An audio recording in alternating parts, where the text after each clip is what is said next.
Thanks, you guys. What an incredible day. I'm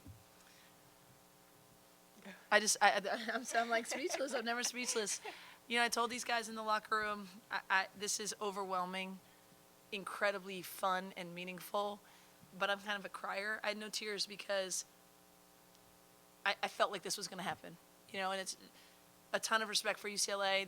They are completely deserving of everything that where they are, right? Like they're a national championship contender. They're a tremendous matchup problem for everyone. They're well coached and tough kids, but I felt like our preparation this time and our mentality was one that was going to give us a chance to win the game. And then our players came out, and were unbelievable in that environment. I'm blown away. We have winners. We have incredible people. It took a while, for us to get this win since I've been here, but it's really meaningful for our program. It's not the last good thing that will happen, but we're going to appreciate this day for what it means for women's basketball in Southern California and for the USC Trojans.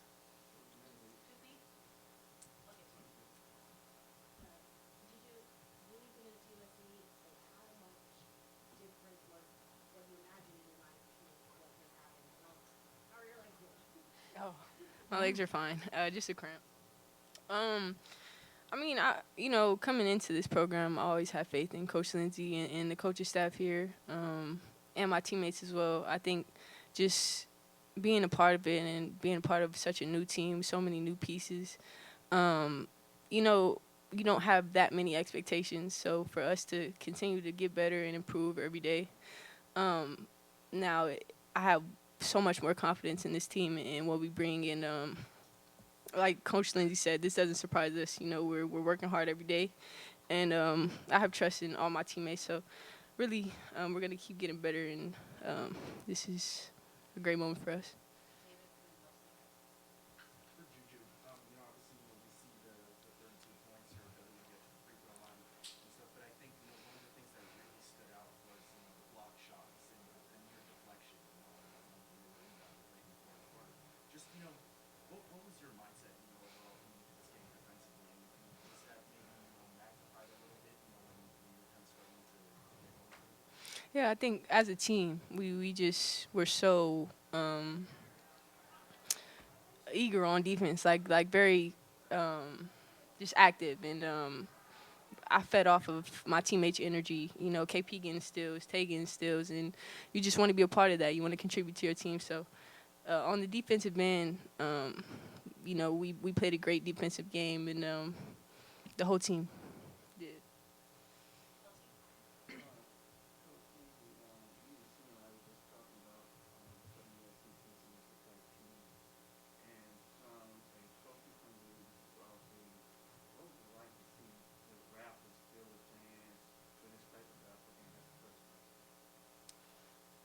I mean, it's just absolutely blown away. When I came here with Cal, I had a couple of former Cal players here, Laisha Clarendon, who's played with the Sparks, and Talia Caldwell, who's now also a USC grad. And we reminisced about when I would come here with Cal, it would be not that many people, and most of them were cheering for us at Cal because we had a lot of SoCal kids. And I just, again, the number of times I've, had conversations with recruits who say, oh, but the other coaches in the league say you don't get fans. And particularly for JuJu, I know we talk about it a lot, but there were times her sophomore and junior year, or mainly her junior year, where I'm like, do we want JuJu to come to this game? Like, are there going to be enough people? Because I was worried, But for her to believe in herself enough, in a positive way, like, it's unbelievable. Like, this is a USC crowd, but this is a JuJu crowd, and the eyes on us, and then to have everyone else, our grad transfers, our kids who have stayed here, to buy into this because this was the vision of what it could be is unbelievable. But to look up and see all those rafters, the upper deck full. I mean, That's people crazy. were here 3 hours ahead. It was unreal. And I think it speaks to Southern California and both teams and how good both teams are and what, both teams are trying to build. But, I think we're fun to watch play basketball. Like, I would come every time if I was just a fan, to watch JuJu, to watch McKenzie, to watch what the team is going to do together. And so it's very, very meaningful. We're gonna consider it kind of one game and try and move on and win. But I'd be crazy if I didn't say, look at what this is. And an administration has to commit. Everybody here in marketing has to commit. And the players have to practice, like, when the big lights are on, we're ready, and that's what we did. Again, my second question, I thought that second chance points was the biggest difference in the game. Yep, yep. That is literally my first time looking at the stat sheet because we won the game and it's been chaos. But at the end of the first half, I thought we had more offensive rebounds than them. We ended up with the same number of offensive rebounds. They out-rebounded us by 1, but what was the total second chance points? 14 to 4. I mean, exactly. They are the best offensive rebounding team that people face. Everyone across the country would tell you that. And to dominate them, I mean, JuJu was like ripping offensive rebounds and scoring, and Clarice was phenomenal. Kick-outs after that, I mean, there you go. I mean, that's the difference there in terms of, a stat that jumps out. Luca, Thomas, Sabrina.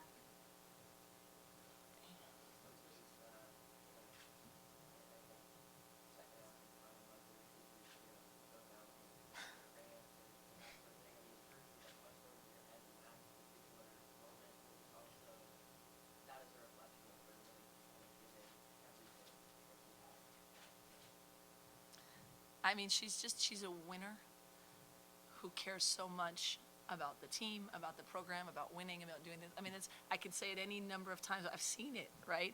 And so now you're in this situation, and we're doing everything we can with her nutrition and hydration and breaks and all that kind of stuff. But she just goes all out all the time, puts her body, and emotional spirit on the line. And I mean, luckily I knew it was cramps. Like, I wasn't concerned that it was something else. But you also know she's going to go through that buzzer and then have it happen after that. I don't know what else to say other than she's something else, and we're grateful that we're in this ride with her, with all of us. The team loves her. Like, it doesn't work if I spoke on a panel yesterday with a guy from the Warriors, and like, it doesn't work if your person is not a team person or likable and magnetic. And players also want to play hard. She's not perfect. Nobody thinks but it's just, you want to be in the battle with her, just like you do with, Kenzie and the leadership that she brings and playmaking. I think the team feels, okay, we were really bummed for Rhea to not be available, but let's go, Clarice, and everyone just kind of had her back. Like, that's a good quality when it comes to chemistry, and I think it's fostered by the people in that locker room. Coach, you've already mentioned a little bit, but how impressed are you with Clarice and how she stepped up with Rhea out? Unbelievably impressed, but not surprised. I mean, she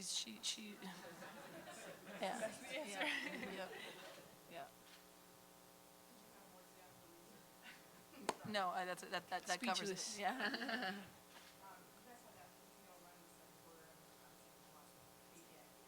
Do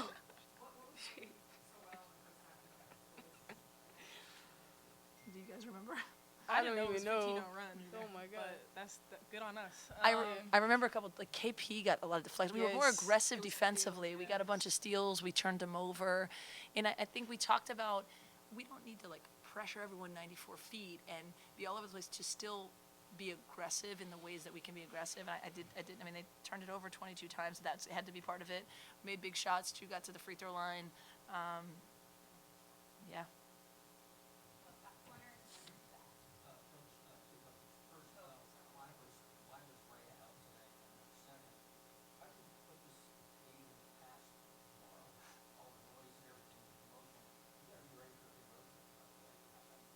Yep. So Rhea is out with an illness that would not allow her to play. Obviously, we just FaceTimed her in the locker room. She wanted to be here. She's another one, an LA kid who, stuck with me and us, when she could have chosen otherwise. So we had her back the whole time. I trust this team. They're so locked in on like our messaging. I want them to enjoy this. This is a big deal. We beat the number 2 team at home last year too, and like, you don't give those things back, right? Like, you don't. This was incredible being our rival, and the atmosphere here. Like, we're not going to give this back, and we're going to enjoy it. But they also, I think, they understand our bigger goals are in front of us. Only in the Pac-12 you get to play number 2 and then go to 2 top 10 teams. I don't care what Utah's ranked anymore. They're a top 10 team on the road, so it's going to be challenging. We're going to hydrate. We're going to get ready. We're going to talk about the game plan to beat them, and I expect the players to enjoy this, soak it in, and move on, and be ready to practice on Tuesday.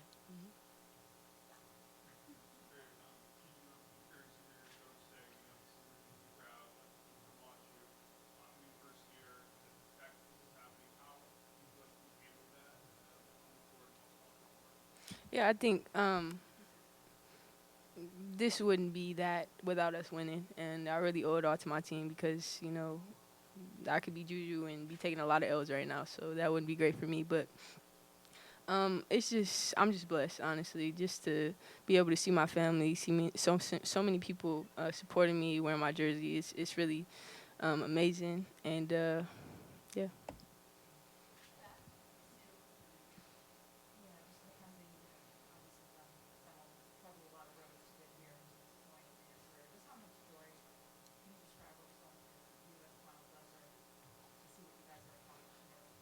Yeah, I think it's just a lot of different parts of my journey kind of coming together. Obviously, having played for Coach G back when I was 18, and to come full circle. I'm from LA. I had 40 family members in the crowd.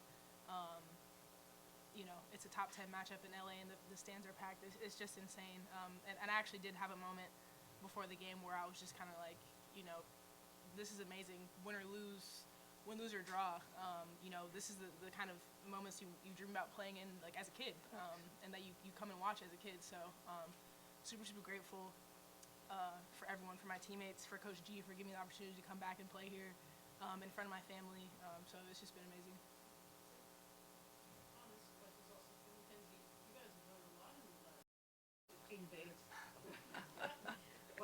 Watch the film setting. What's the difference between winning these games and That's a good question. I mean, obviously we weren't prepared, but even like Coach G said in the locker room before, like, if we were to just roll the ball out at the park, like, it's hoopers versus hoopers, and we should feel confident in that because we have ballers on our team. And I think we stepped out today and we're like, we're going to be the aggressors. We're going to be the ones causing turnovers. We're going to be the ones getting and ones and hyping up the crowd. Obviously, home court, like, helps with that. But I just think as a team, I felt like we felt more prepared for the moment. And I think we felt more together. I think our huddles were more together. I thought JuJu was leading today in a way that I haven't seen her, not that she doesn't, but like that more than I've seen her all year. And truly, like, when she's telling us, like, come on, let's go, make your free throws, we're getting this win. I mean, like, how do you not follow that lead, right? So I think I just saw a lot of people step up in areas that maybe it didn't happen in the 2 weeks, but it's been happening this whole time, and you saw it show today.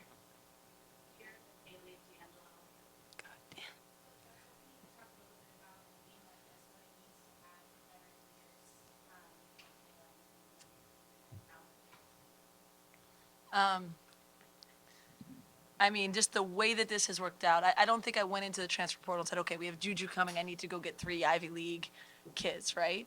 But the way it's turned out, I sometimes refer to it as JuJu and the nerds. I don't have to tell them that. Bro, Coach. I just, like, it's helped us. There's something unique about this team. And to have 3 Ivy League grad transfers and Roxanne, who's a mature kid, who, like, they've gotten over themselves. They're so supportive of JuJu. They're really incredible players. Like, I don't see how McKenzie Forbes is not on everyone's draft list. Like, WNBA play, like, she's just good at everything. Like, they're really good players. They're confident players, but they don't care about anything except winning, which allows us to say, okay, freshmen, we're going to put the ball in your hands, or play off each other. I think their chemistry is growing on the court because particularly those 2 players are all so skilled, we can move them around a little bit. But I think that's a huge part of our success. Like I said, it's Ju being a star that is so magnetic and positive, but also the other people being really willing to just see the big picture and look at what we're accomplishing together, right? And I think that's something that's really valuable with this group.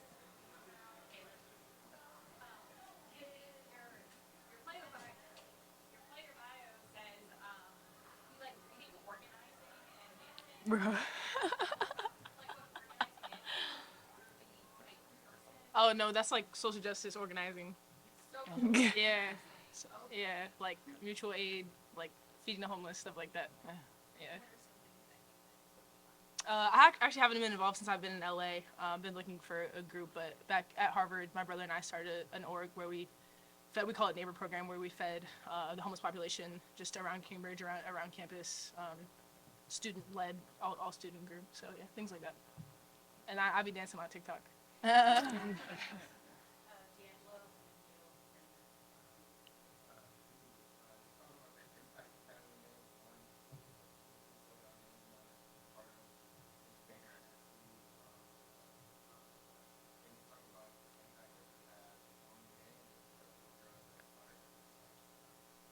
I mean, like I said, I think that this wouldn't be what it is without a winning team, and it's just so important that I trust like this environment that we have built. Like I feel just so comfortable and accepted here, and able to play at like my full potential. So um, I wouldn't be able to do that anywhere else, honestly. But just to see the impact that we're having on LA and on women's basketball, truly. It's just it's amazing, and I never would have thought that it would happen so quickly. Just coming here in my first year, and we're already got the ball's already rolling. So I'm just excited for the years to come and finish this year off strong.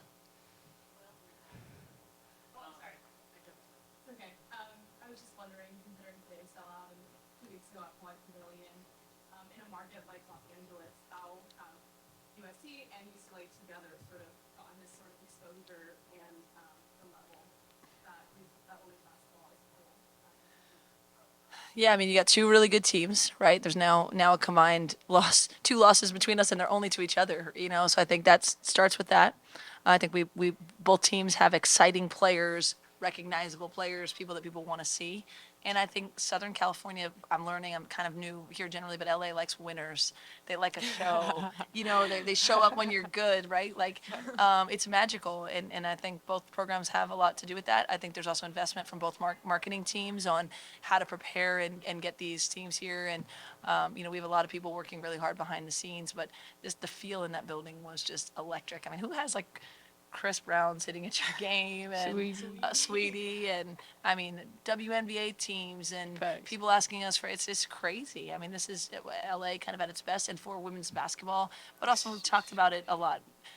The narrative is changing. Like women's basketball is cool. If you're not on board, you're like behind.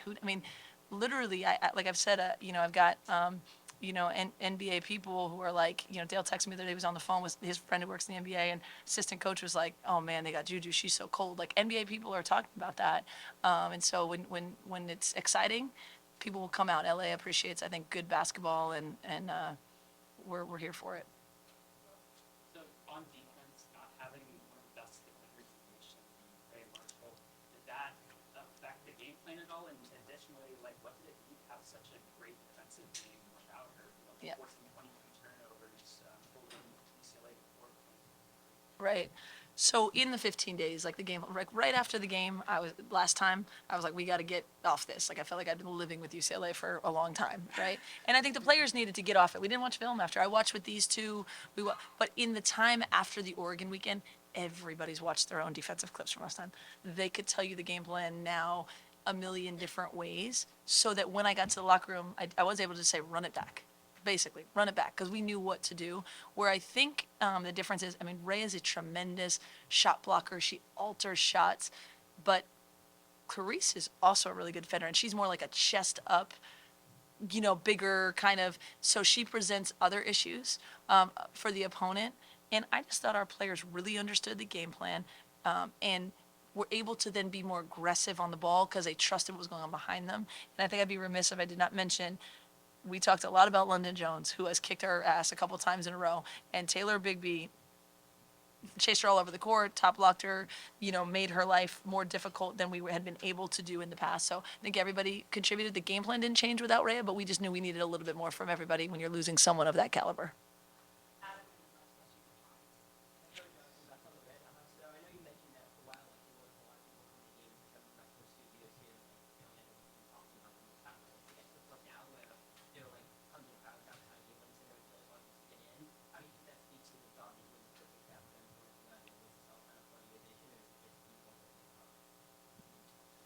I think the vision was that USC women's basketball should be great and could be great. But like JuJu said, I mean, it's like to actually see it. I got here at 9-something for shoot around, and Amanda's outside high-fiving me. I was like, you're the first one. Tell him what he said. What did he say to you? He was like, I couldn't sleep last night. I was like, me too, bro. Yeah. And he asked for a selfie with me. I wanted to be like, can you send that to me? I'm like, I'm not going to get because it was 9 cool. a.m. Yes, exactly. And then at 11, I went to Starbucks, and our guy Crash, who's amazing, like they're all waiting outside already. So this is the dream. It is happening a little faster, but yeah, this was the goal and the dream, and it's all got to come together. Like Rhea and Clarice have to stay when I get the job, and JuJu has to buy into what we're doing and take a chance on herself and us, and Kenzie and these guys have to come. The kids that came last year as grad transfers helped us be competitive, you know, so it is really a beautiful thing to see it kind of happening. We're not done, but this is what USC women's basketball can and should be. Either of the players, obviously, big stakes matchup today. Thanks for cross-time rival content matchup. How do you carry that intensity into the rest of the Pac-12 play into the postseason? I think even last week in the 2 wins, like any win in the Pac-12 is huge for morale. So I think you can't take that for granted, and you have to take that and build on it. I think tonight, like, we showed so much, like, what we're capable of, not just to, like, fans, but, like, to ourselves. I think, like, defensively, like y'all mentioned, like, without Rhea, to have such a defensive performance is huge, and I think it showed how deep we are. And to me, like, that win only makes me more excited and more locked in, and I think I can speak for the whole team when I say that. Facts. I couldn't sleep last night. I don't think any of it. Did you sleep last night? Good. Oh. I'm too old to be saying Yeah. Yeah, I mean, just to know we playing in front of a sold-out crowd, the people there, great team, great opponent. You know, it's exciting. So, but I got enough sleep. Yeah. She got enough for you. Yeah, I got enough. Thank you. Thank you.